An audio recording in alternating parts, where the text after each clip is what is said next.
Hey everyone, welcome to another episode of The Bullet. My name is Paul Lathrop. I am the Deputy Director of New Media for the Second Amendment Foundation. This is our show for September the 7th, 2023. Gonna be, I think it's gonna be a little bit of a shorter show today, simply because yesterday I had 5 stories, today I have 4. And some of these are just follow-up to stories I've already talked about earlier in the week. So you know a little bit about where I'm coming from, and you may not have anything to say. As I get started, I want to remind you, you are a huge part of this show. Your comments make up a big part of the show. So if you would comment on what we're talking about, I'll get your comments up. We'll discuss them while we're live, and it'll also go out to podcasts, so you'll be doubly famous. All right, let's get started here. First, let me see where my show notes are. There we go. First story up. This is a story off of nssf.org, and they make a unique point about the proposed notice of proposed rulemaking by the ATF. We're going to go ahead and run that one, and we'll get to this right now.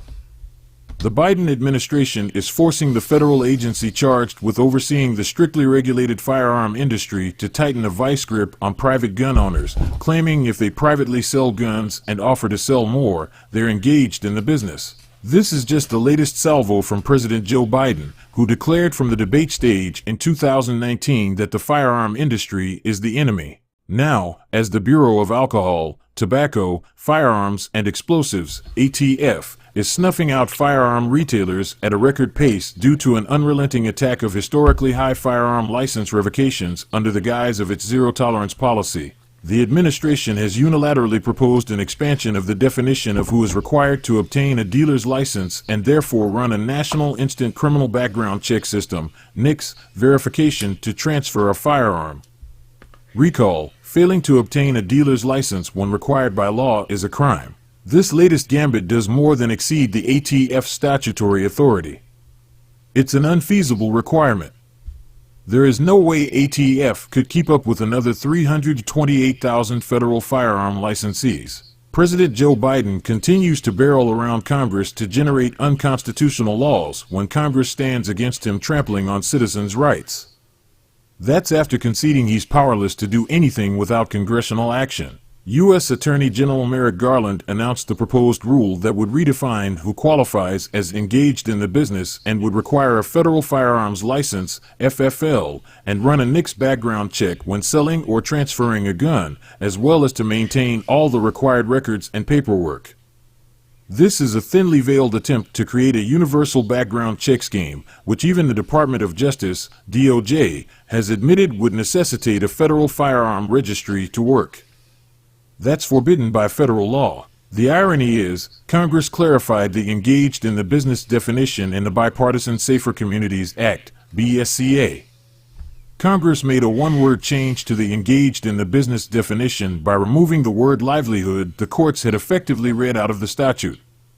The law still defines a firearm dealer as a person who devotes time, attention, and labor to dealing in firearms as a regular course of trade or business to predominantly earn a profit through the repetitive purchase and resale of firearms, but such term shall not include a person who makes occasional sales, exchanges, or purchases of firearms for the enhancement of a personal collection or for a hobby, or who sells all or part of his personal collection of firearms.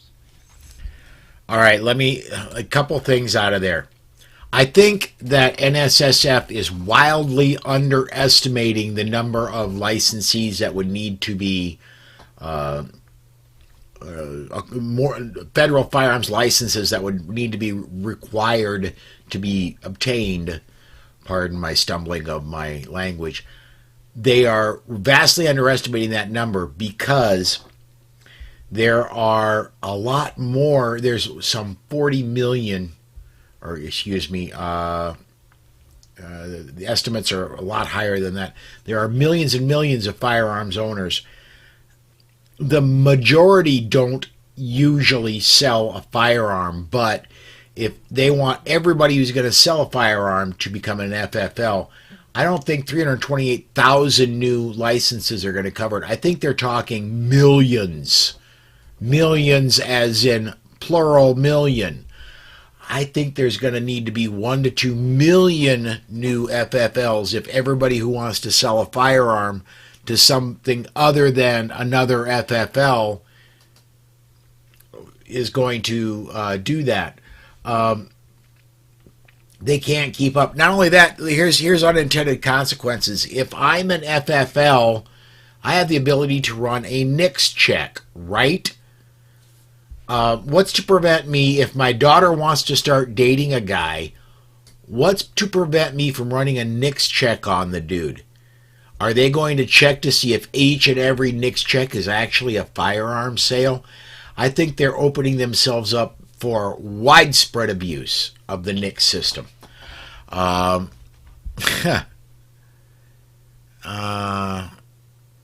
me get Pat Hirsch, man. He is on fire. Let me get a couple comments here quick. There we go. Always trying to go around illegally. I hate slimy politicians. And he says, I better get my FFL now.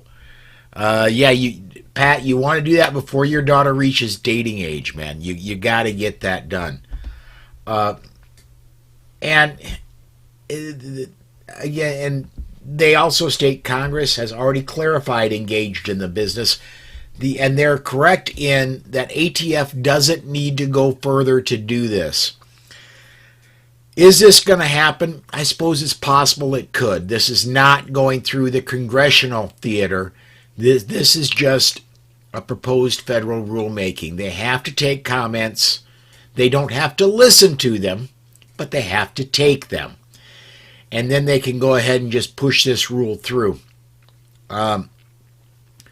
What I would expect to happen is that SAF, GOA, NRA, anybody who has attorneys on staff are going to, once this rule goes into effect, will immediately go to federal court.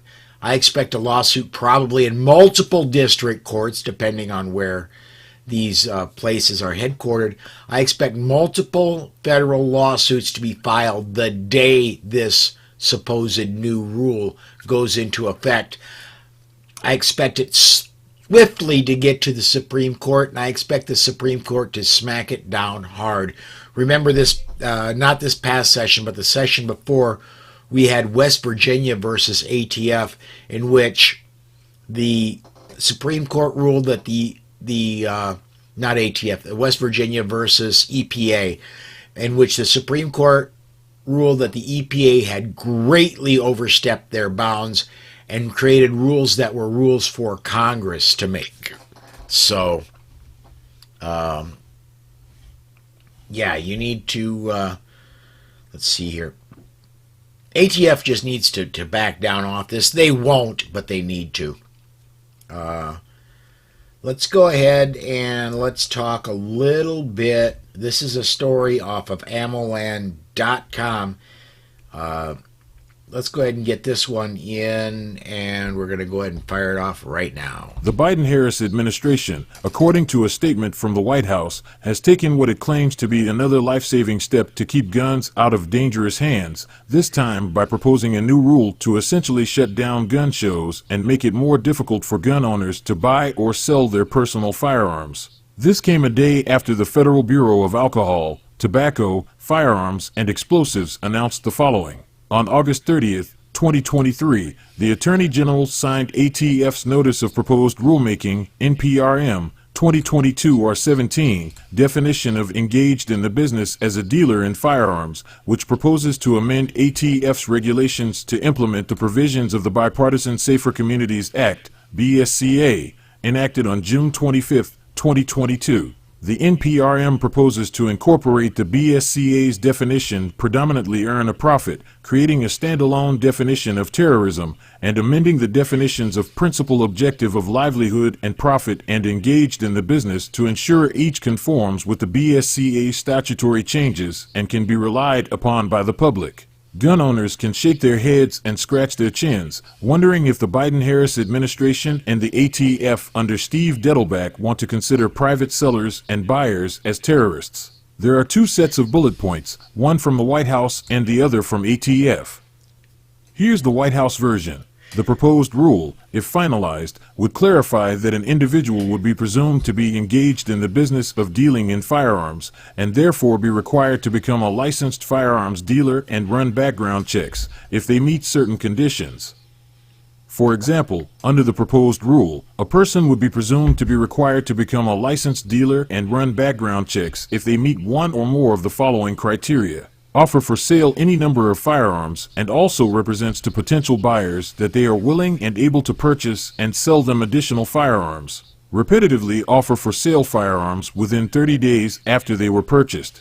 Repetitively offer for sale firearms that are like new in their original packaging. Repetitively offer for sale multiple firearms of the same make and model, or, as a formerly federally licensed firearms dealer, sell firearms that were in the business inventory and not transferred to a personal collection at least a year before the sale, addressing the so-called fire sale loophole. Okay, we're going to go ahead and pause it there. And yes, Spartan 6 has to have, since I missed yesterday and Monday, I have to ask, where am I at? There we are. Since I missed yesterday and Monday, I have to ask, have we discussed the Liberty Safe betrayal? We did yesterday, and we will yet again today. So, yeah, hang on, Spartan 6. We're going to be getting to that. But let me address this story here a little bit.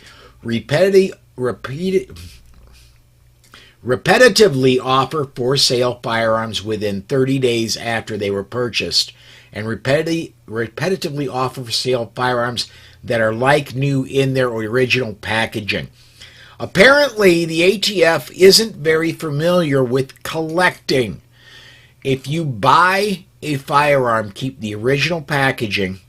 That is the same thing as if you buy a toy and keep it for 30 years in its original packaging. You may have paid $10 for it brand new 30 years ago, and even inflation adjusted, you could sell it for $130 years later. This is not only going to try. They're not only trying to stop the private sale of firearms. They're trying to stop the collecting of firearms, because this makes collecting worthless. A lot of collectors, you'll get a lot more money if you purchase a firearm with all the original packaging in its original case, in like new condition. That's what you want. You know, it's one thing to get, let's just say I have a revolver that was manufactured in the 50s that I want to buy.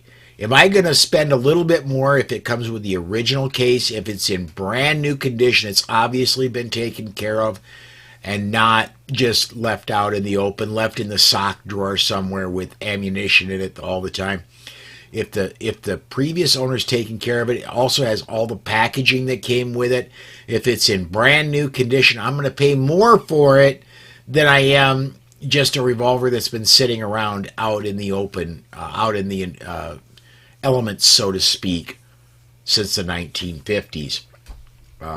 So this is not just to kill private sales. It's also there, at least an unintended consequence, that they're going to kill collecting as well.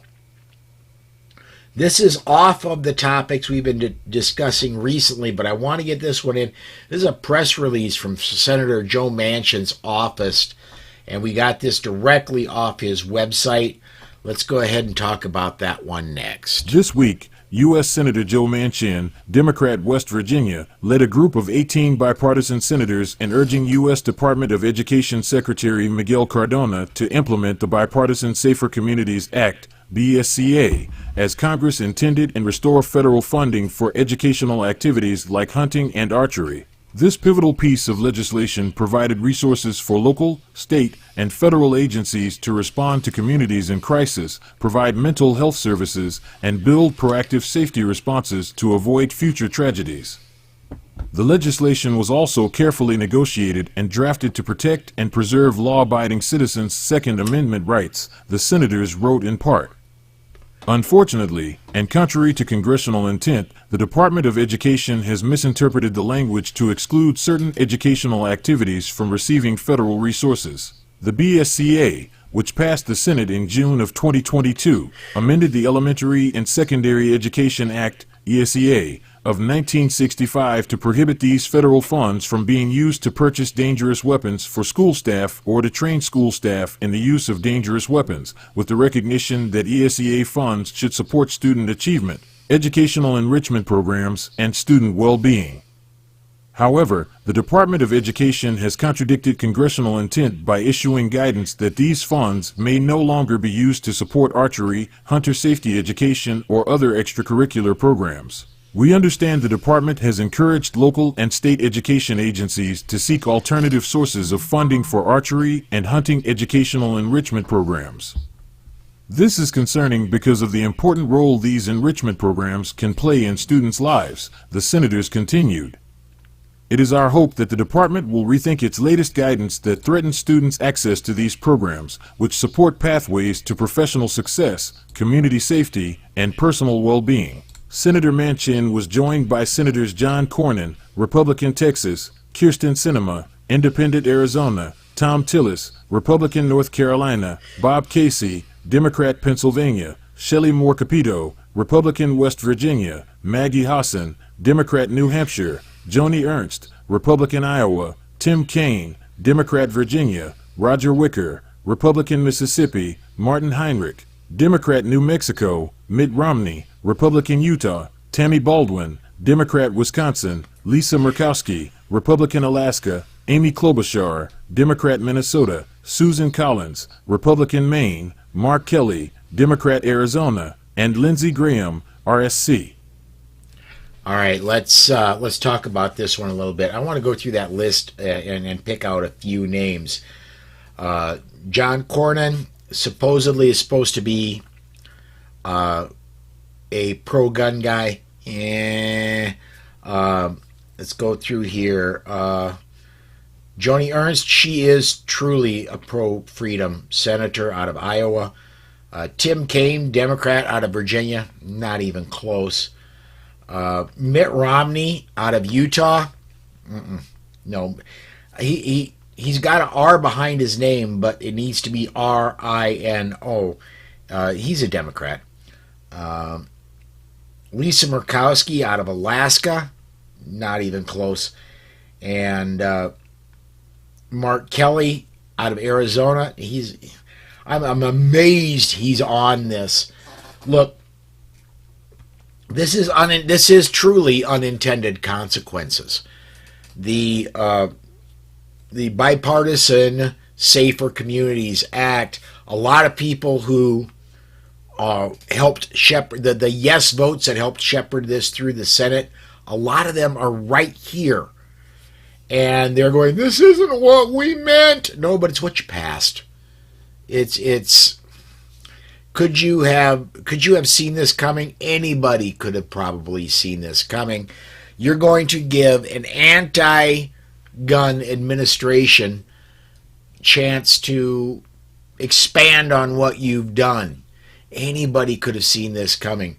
If there is, any of these rhinos that signed on to this, if they signed yes to the Bipartisan Safer Communities Act, if they voted for that thing, they need to go.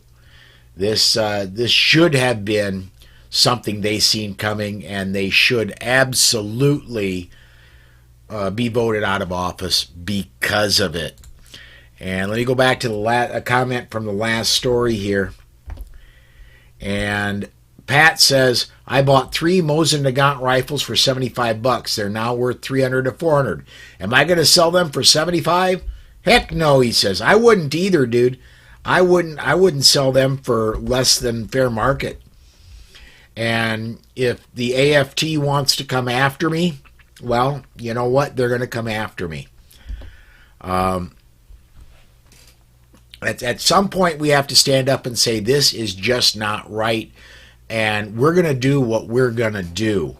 And a lot of people on the would call that "I will not comply," and that's certainly a settlement or a sentiment I can agree with. Let's go ahead. Let's get to this last story for today, and this is the one about Liberty Safes. Here we go. Over Liberty Safe's disclosure of an hang on. electronic safes passcode to the FBI. There were quite a few unanswered questions. Are Liberty Safe's factory passcodes unique to each safe? Does Liberty Safe keep a database of those passcodes? How secure is that? Yesterday, there was a controversy in the gun-owning community over Liberty Safe's disclosure of an electronic safes passcode to the FBI. There were quite a few unanswered questions. Are Liberty Safe's factory passcodes unique to each safe? Does Liberty Safe keep a database of those passcodes? How secure is that database?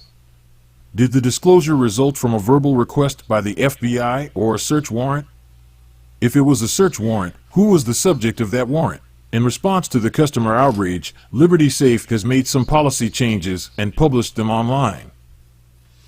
All right, here are, and I went to Twitter and I got them. And here are the changes. Let me go ahead and put this on screen.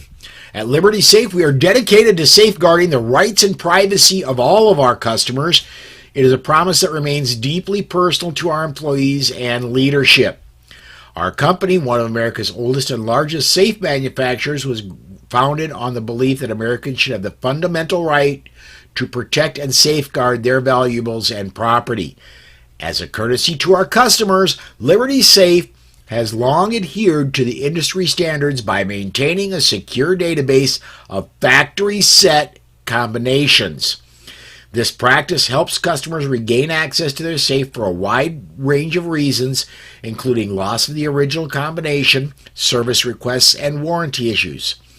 Liberty Safe processes over 4,000 requests of this type annually and provides combinations to safe owners only once they provide clear documentation of their identity and their ownership of the safe. Here it continues. As we listen to our customers and update our products and practices in response to their evolving needs, today we are announcing a change that empowers our customers with greater control over how their information effective immediately. Existing customers can visit libertysafe.com/pages/combination-removal and fill out the form to have records of their access codes expunged. In the coming weeks, we'll be releasing a feature that gives every new customer this option when registering their safe. This change allows customers to take control of how their information is stored and protected. We understand that many of our customers are willing to assume responsibility of safeguarding their own combination, while those who opt out of our data storage process will have limited resources in case of a lost combination. We respect their choice and are here to support them in the way that's best for them. And this is the final one here. We also revised our policies around cooperation with law enforcement. Going forward, we will require a subpoena that legally compels Liberty Safe to supply access codes, but can only do so if those codes still exist in our system. They finish up with, our mission is to protect what matters most to our customers, whether that be valuables or privacy. It is our pledge to continue to make excellent products that serve gun owners everywhere. Let's see here. Let me go to comments here real quick. Pat Hirsch again. They're a bunch of rats. They just gave it up without a warrant for the code. WTF. And he replied, sorry, I meant subpoena. And Spartan 6, Says, I've read that Fort Knox safes will not assist law enforcement with their safes without a warrant that specifically lists what is inside the safe, as well as serial number, etc. Guess which one I'll get. Well, if I were going to be in the market for a safe today, and I'm not, I have adequate storage for everything I own at the moment. If I were in the market for a safe today, I gotta say I don't know that what Liberty Safes has done would be enough for me at the moment. I would want to make sure, and going forward I will make sure, that there is no backdoor, that there is no way for the manufacturer of the safe to give any law enforcement agency access, or any government official or anybody for any reason access to that safe and to open it without my permission. There are reasons. If I pass on and the code for that safe only exists up here, and I don't expect Susan to be able to do a seance and get that combination and open the safe, simply because I rarely pay attention to my phone to start with. And I don't know if in the afterlife, I'm going to pay any more attention to a seance than my phone. So I will make sure, and currently she has access to everything. I'll make sure going forward, if I do purchase a safe, there's a way that even if I do unfortunately pass on untimely, that she has a way to get that code. There's a lot of ways that can be accomplished without going through the safe company itself. Unfortunately, I think Liberty Safes has had their Bud Light moment. I don't know there's a lot of ways to come back for this.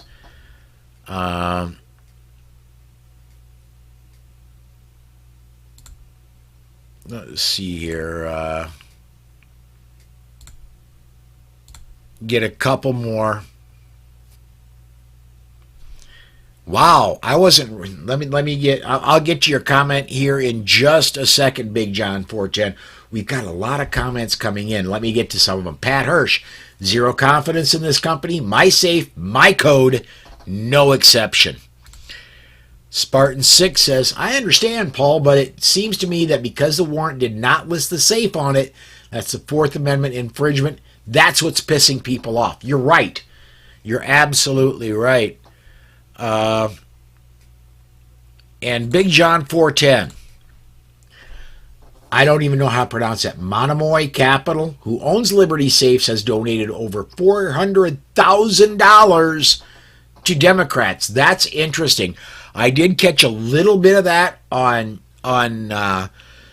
Twitter, but I did not have time to get all the screen captures for the broadcast today. But yeah, Big John 410, thanks for bringing that up. That's interesting.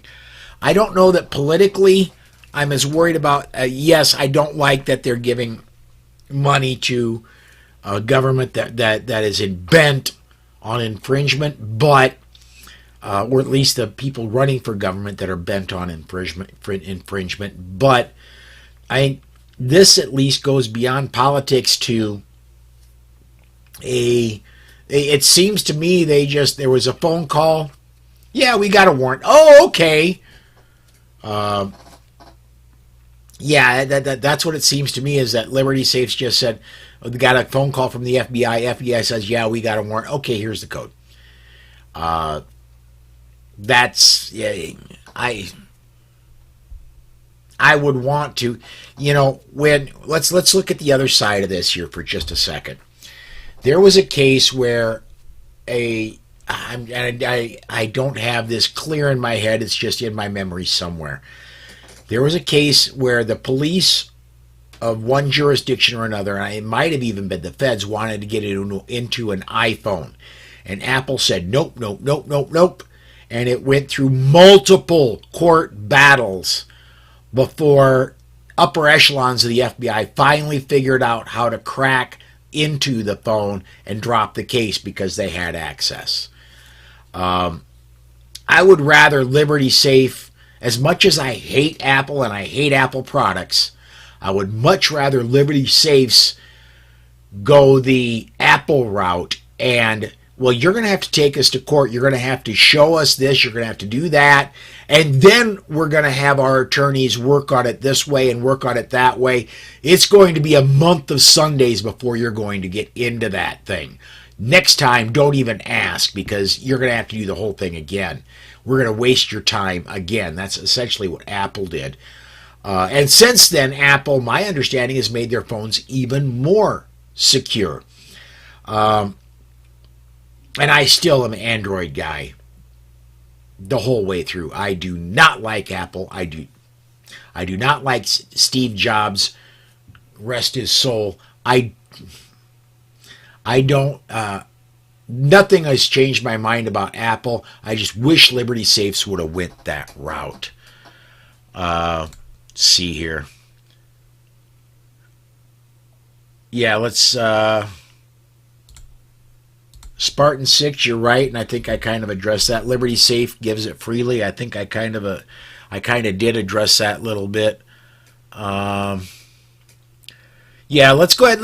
I think we're up. We're over time again. I thought it was going to be short because I only had 4 stories instead of 5 today. Maybe tomorrow. Well, no, tomorrow's Legal Friday with Alex Uli. Tomorrow's going to be another full show. We've got a lot to talk about tomorrow. I would expect we're going to be talking a lot about the ATF's proposed rulemaking and a lot of other things. By the way, I think I mentioned this yesterday. Go to Forge of Freedom podcast, and I know it's on YouTube. I think it may be on Facebook, but I know go to Forge of Freedom podcast on YouTube. They did have an excellent show where Mike and his dad, or Alex and his dad Mike, talked about this. And they released it earlier this week. I'll be forcing him to talk about it again tomorrow. That is gonna, yeah. And then Pat Hirsch says, I'm listening on Android. Good, man. I swear, Apple, Steve Jobs was the Antichrist, if you ask me. Apple is an evil corporation, always has been, always will be, is not for your rights at all. They just, I mean, honestly, on their side, it was marketing. No, we're not going to give you access to this phone. It was marketing because a lot of people buy Apple products for that, for the security. So that's going to do it for me today. Thank you for watching, everybody. Do come join me tomorrow night, 7 p.m. Central Time. And I promise I'll be on time tomorrow night, 7 p.m. Central Time, the only time zone that matters. Thank you for watching. Podcast listeners, thank you for listening, and we will see you tomorrow night.